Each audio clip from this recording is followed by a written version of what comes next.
So today we're going to be continuing to talk about measures of disease frequency, and in particular we're going to be talking about incidence in a little more detail. Now, up to this point in your public health education, you've learned about incidence, and one of the defining measures of incidence is it measures the number of new cases that are occurring in a population. But it turns out there are actually two different types of measures of incidence. What you've been familiarized with up to this point through 301, Fundamentals of Public Health, are measures of cumulative incidence, or what we call in epidemiology risk. What we're also going to be learning today is talking about incidence rate, which is another common measure of incidence that we commonly use in epidemiology.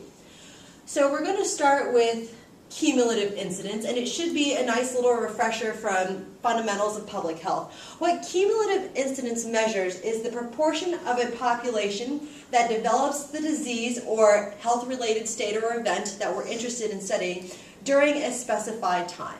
And when we start actually taking this particular definition and turn it into a mathematical formula, what we're actually looking at is the number of new cases in a population, the number of people who develop the disease in a population, divided by the number of individuals at risk of developing that particular disease. And so here you can see that I is equal to the number of new cases, and is just equal to the total population at risk of developing that disease.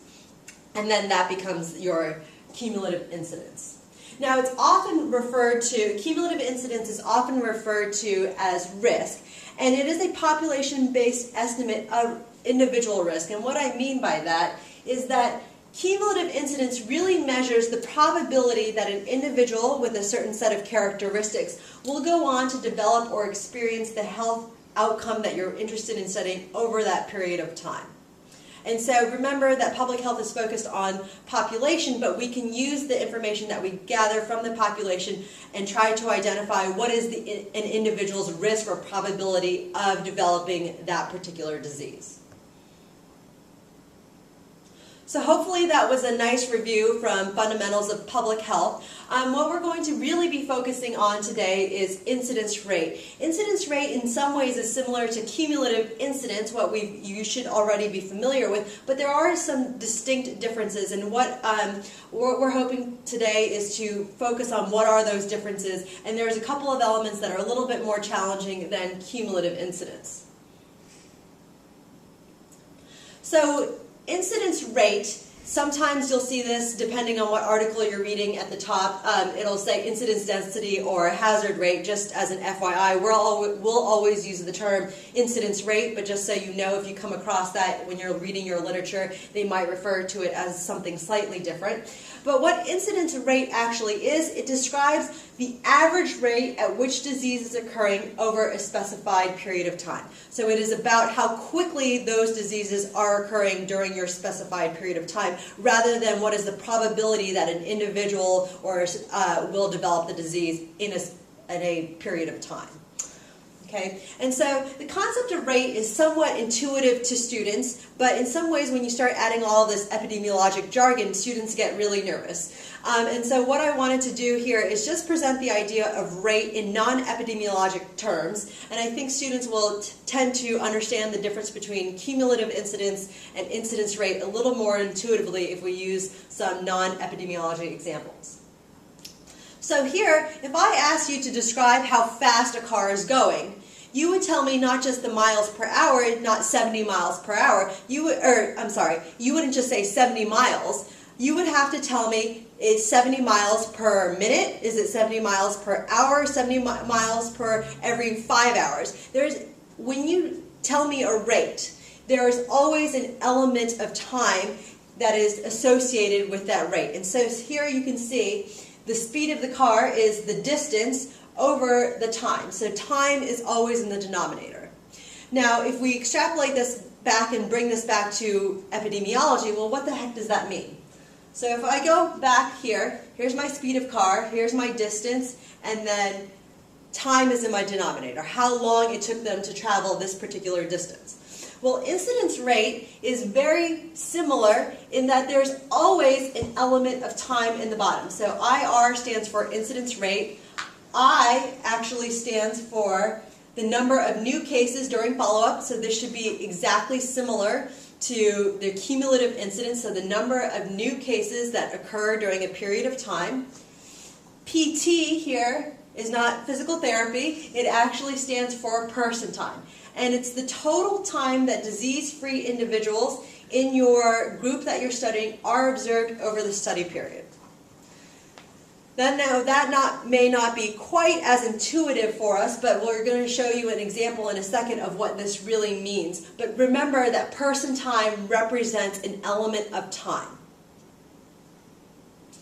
Okay, so here's an example of calculating incidence rate.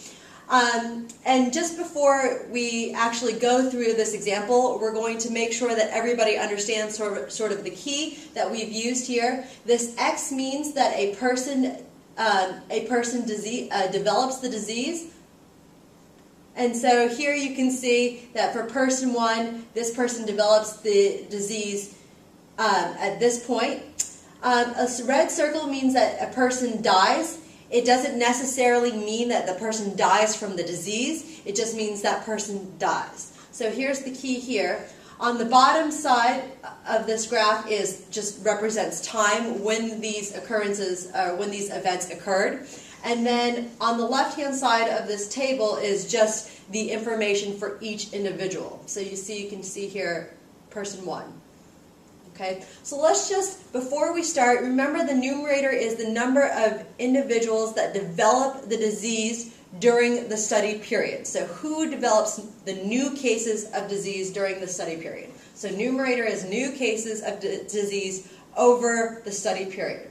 And so the first thing I do is try to figure out the numerator. And so as I go person by person, this person started disease-free and developed this particular disease of interest. So I know that I've got one person in my numerator. Person 2 develops this disease, so now I have 2 new cases of disease.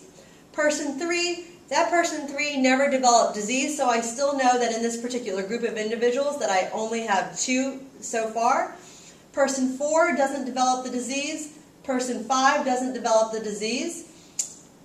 Person 6 develops the disease and then subsequently dies, but this person contributed a new case of disease, so I know that there are 3 new cases of disease at the start of my study. This person 7 does not develop the disease, person 8 doesn't develop the disease, person 9 does develop the disease, so now I have 4 individuals who have developed new cases of disease. Person 10 doesn't develop the disease, person 11 develops the new case of disease. That is 5 new cases of disease over the study period. Person 12 develops or has the disease when we gathered information about that individual. This person, while this person has the disease, this person has an existing case of disease at the start of the study. So person 12 does not contribute to the denominator because it is an existing case of disease rather than a new case of disease. So if I'm looking at my cohort of 12 individuals, I know that there are 5 new cases of disease that develop in this. So that in my numerator, I know that there are 5 new cases.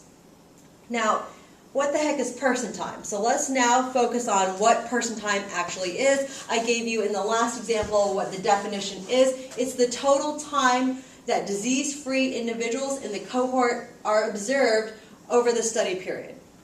So why is it that we would actually want to calculate person time, or what is the purpose of calculating person time? And that major reason for calculating person time, and this is a good example here, is it allows people, in epidemiology we have lots of different types of observational studies, so it involves following individuals over a long period of time. And so, as you can imagine, if we're studying a group of individuals for 20 years, it may be that you don't follow everybody for the entire 20 years. It may be that some people you have information on for 5 years or 7 years or 10 years. Now, this type of study design is quite common in epidemiology and is less familiar to a lot of students because in many of your HSC 201 or in your HSC 201 class, many of the study designs that you learn about are often where everybody starts at the same exact time and everybody finishes at the same exact time. With epidemiologic studies, people may not start the study at the same time, and they may not be followed for the same exact amount of time. And so what person time allows us to do is to say, okay, well, even though individuals are lost over time or may start at different points of the study, they're contributing valuable information for the time that we do observe them. And so this allows individuals to contribute the amount of time that we know something about them. And so how is it that we calculate person time? So again, let's go back to our definition. It's the total time that disease-free individuals in the cohort are observed over the study period. Okay? So we've calculated the numerator at this point. We know that the numerator is 5 new cases of disease. Let's go through each particular individual and calculate their person time. So person 1 starts the study in 1990. This is when we start collecting information. We follow them for 1 year, we follow them for 2 years, and then halfway through, between 1992 and 1993, person 1 develops the disease. Now remember, person time again is the total time that disease-free individuals in the cohort are observed in the study period. So this person was followed for 1 year, 2 years, another half year before, and then they developed the disease. We did follow these individuals past the time that he or she developed the disease, but this time is no longer disease-free. And so for person 1, what you are observing is 2.5 years of person time. They contributed 2.5 years where they were disease-free, in which we followed them. And so the length of the follow-up for person 1 is 2.5 years. If we go to person 2, again, this person started in 1999. We followed them for 1, 2, 3 years, 3 full years. Halfway through the third year, or between 1993 and 1994, this person developed the disease. So they contributed 1, 2, 3, 3.5 years of disease-free follow-up time. Now, again, we follow them after they develop the disease, but remember, this time they have the disease, so it's no longer disease-free.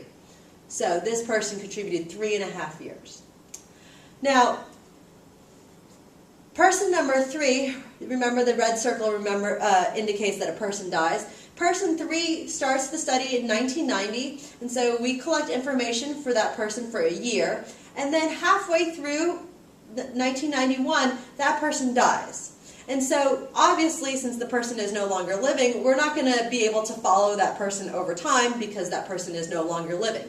So this person, even though they did not develop the disease, this person provided valuable information to us. And that information was, okay, in this 1.5 years, they contributed disease-free time.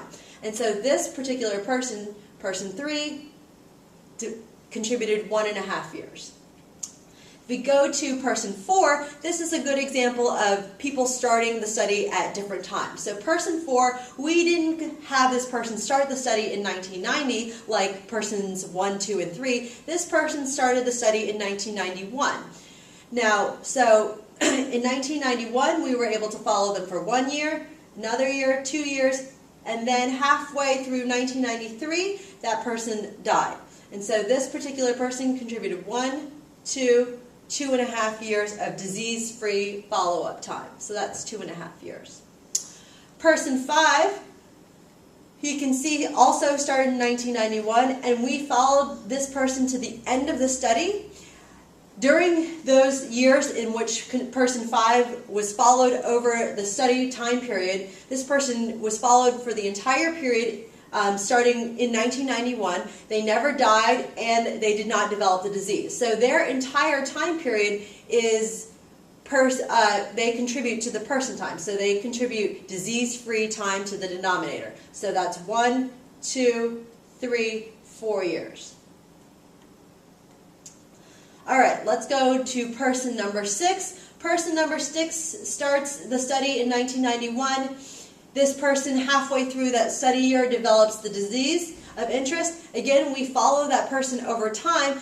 But remember, once you develop the disease, you no longer contribute to the denominator in terms of person years because it's only disease-free time. So while it's interesting this person died, it does not contribute to the denominator. So this person only contributes a half a year. Person 7 starts in 1992.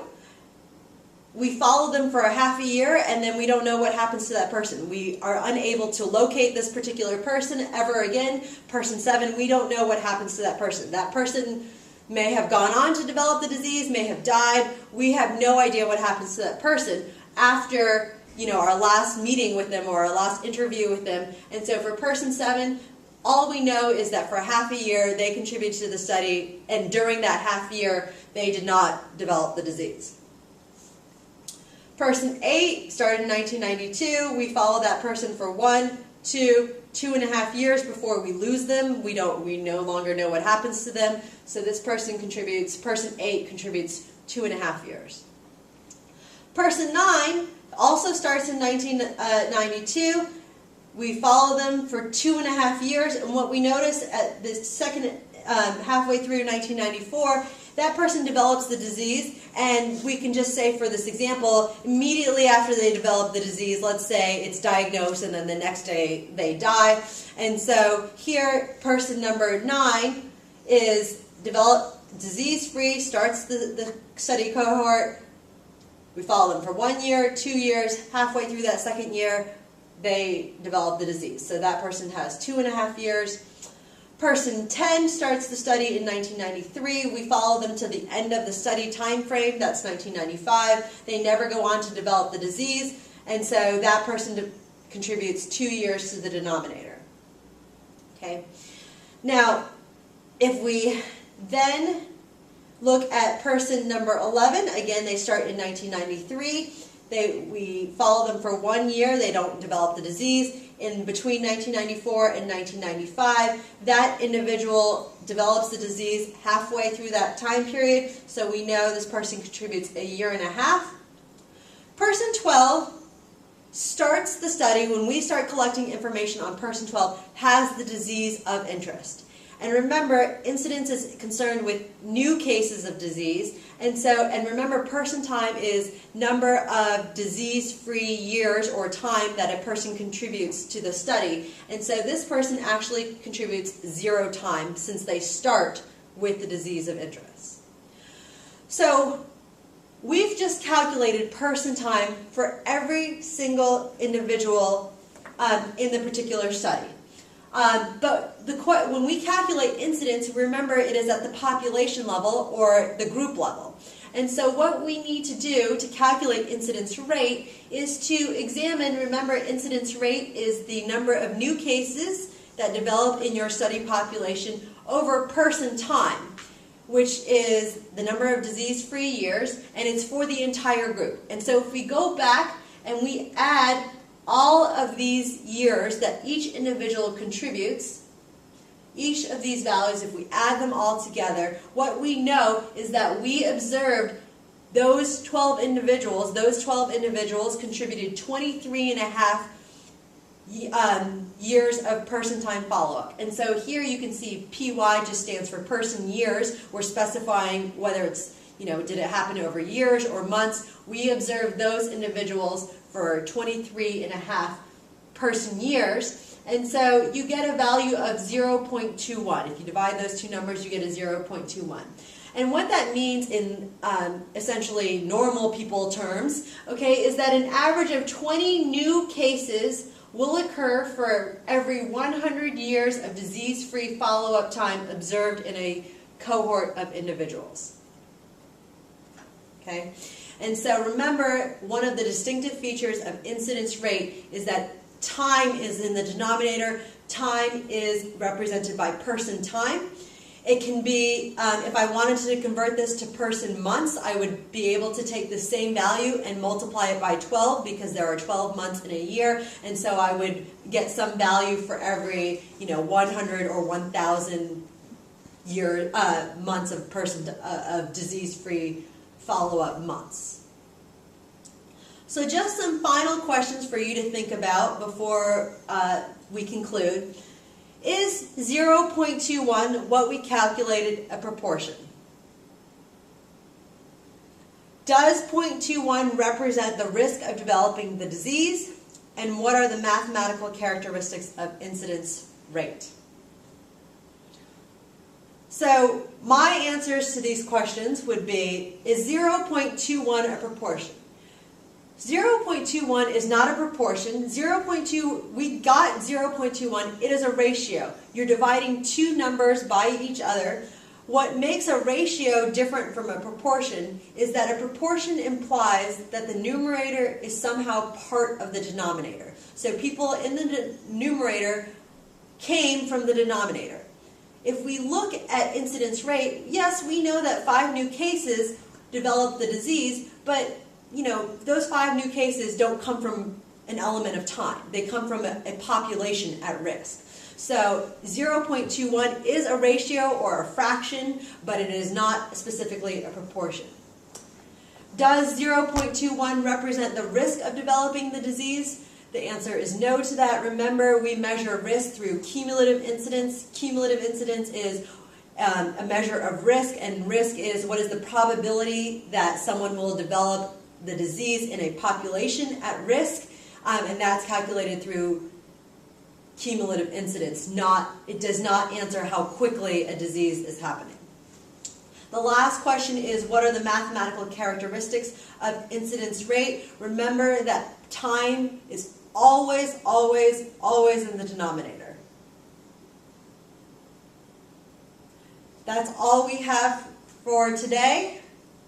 Oops.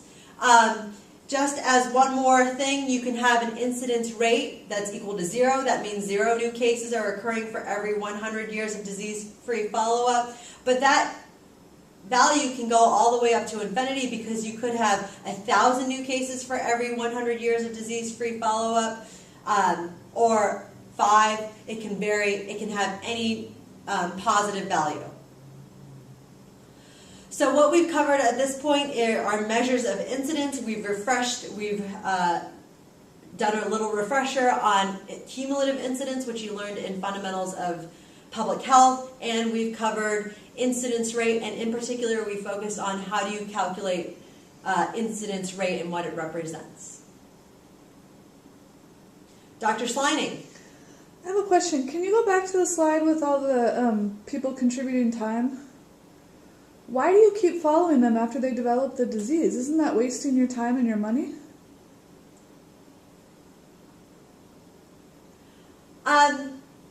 Sometimes you still gather information on those individuals, and it may not make a whole lot of sense in the context of let's say the purpose of my study is to study diabetes. I'm interested in studying diabetes. If I have a cohort of 5,000 individuals and I follow them over time, there might be other diseases I might be interested in studying, and so I might follow this person. This person might develop diabetes, but maybe there are other researchers who are interested in studying other diseases like cardiovascular disease, asthma, certain types of cancers. So that's one particular reason individuals are interested in continuing to study that. Another reason people might be interested in continuing to gather information is to see, did they get any treatment following their disease diagnosis? And if they got disease diagnosed, some sort of treatment, and then recovered, that might be interesting information that another researcher may be interested in studying at another point in time. This is just focused on, the disease that I'm focused on for this particular study. Excellent answer. Thank you.